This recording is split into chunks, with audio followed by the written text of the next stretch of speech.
চলছে নির্বাচনী সরঞ্জাম বিতরণ কার্যক্রম। সে বিষয়ে বিস্তারিত জানবো। সহকর্মী ফরহাদ বিন নূর যুক্ত হয়েছেন ঢাকা ৭ আসনের আজিমপুর থেকে। ফরহাদ, জানাবেন, আগের খবরে তো নির্বাচনী সরঞ্জাম পাঠানোর তথ্য জানাচ্ছিলেন, কতটুক এগুলো এই কার্যক্রম?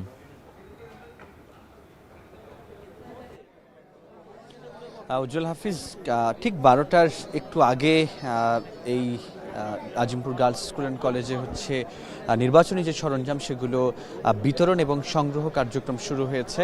আমরা দেখছি যে যেই রুমগুলোতে নির্বাচনী যে সরঞ্জামগুলো ছিল সেগুলোর সিলগালা করা ছিল সেগুলো উন্মুক্ত করা হয়েছে। এরপরে যারা সহকারী রিটার্নিং কর্মকর্তা যারা রয়েছেন জেলা প্রশাসকের থেকে একজন সহকারী জেলা প্রশাসক এখানে আছেন, তিনি আমরা দেখেছি যে এখানে বিতরণ কার্যক্রম করেছেন, আনুষ্ঠানিকভাবেই তিনি আসলে সেটি করেছেন এবং সেগুলো নিরাপদে আমরা দেখছি যে বিভিন্ন কেন্দ্র থেকে কিন্তু লেগুনা সহ বিভিন্ন পরিবহন নিয়ে আসা হয়েছে নির্বাচনী সামগ্রীগুলো নিয়ে যাওয়ার জন্য।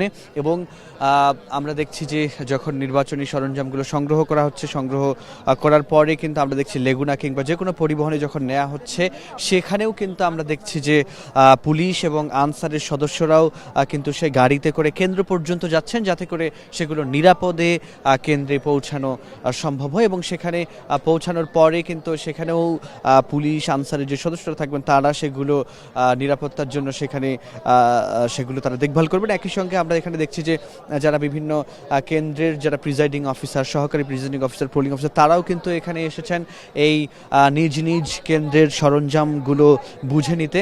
একই সঙ্গে যদি একটু বলি যে এখানে নির্বাচনের প্রয়োজনে যত সরঞ্জাম রয়েছে সবগুলোই কিন্তু এখান থেকে দেয়া হচ্ছে। ব্যালট বাক্স, ব্যালট পেপার, সিল, এমনকি যারা দায়িত্ব পালন করছেন তাদের ভাতা সহ সব কিছুই কিন্তু এখানে একেবারেই বুঝে দেয়া হচ্ছে। আরেকটি বিষয় যদি বলি, আমরা যে আজিমপুর গার্লস স্কুল অ্যান্ড কলেজে রয়েছে, এখানে মূলত এটি ঢাকা ৭ আসনের যে ১৬৪টি কেন্দ্র রয়েছে, ভোট কেন্দ্র, সেই ১৬৪টি ভোট কেন্দ্রেরই যত সরঞ্জাম রয়েছে সবগুলোই এখান থেকে বিতরণ এবং সংগ্রহের কার্যক্রমটি চলছে।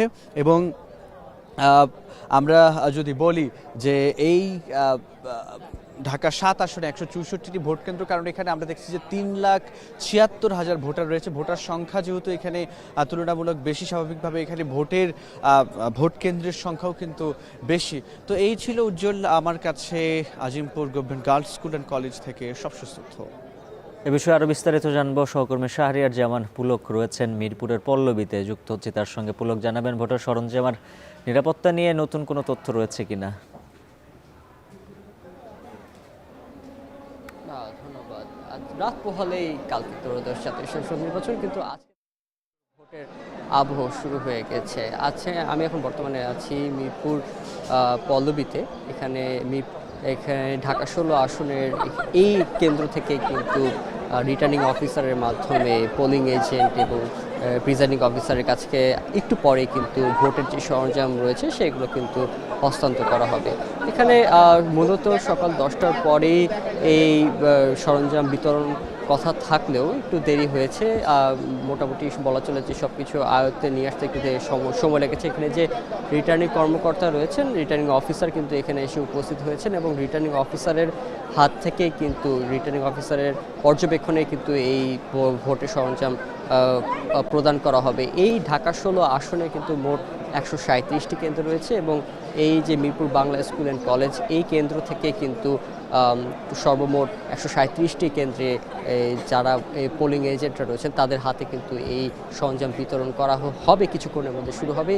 এই কেন্দ্র সরঞ্জাম বিতরণ ঘিরে কিন্তু এইখানে আনসার, ভিটিপি থেকে শুরু করে বাহিরে কিন্তু আমরা দেখেছি সেনাবাহিনীর কর্মকর্তারা উপস্থিত রয়েছেন এবং নিরাপত্তাজনিত যে কোনো ধরনের সংখ্যা কিন্তু যেগুলোর ছিল সেগুলো কিন্তু এখনো পর্যন্ত কোনো চোখে পড়েনি, কারণ যথেষ্ট সংখ্যক পুলিশের পাশাপাশি আমরা র্যাবেরও কিছু সংখ্যক মোতায়েন দেখেছি। এবং আমরা দেখেছি যে একটি করে কেন্দ্রে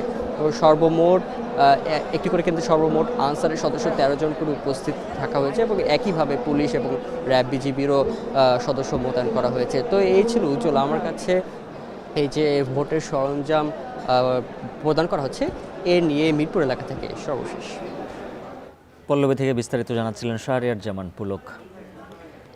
আপনার রায় নিচ্ছে আরেকটা বিরতি, ফিরছে একটু।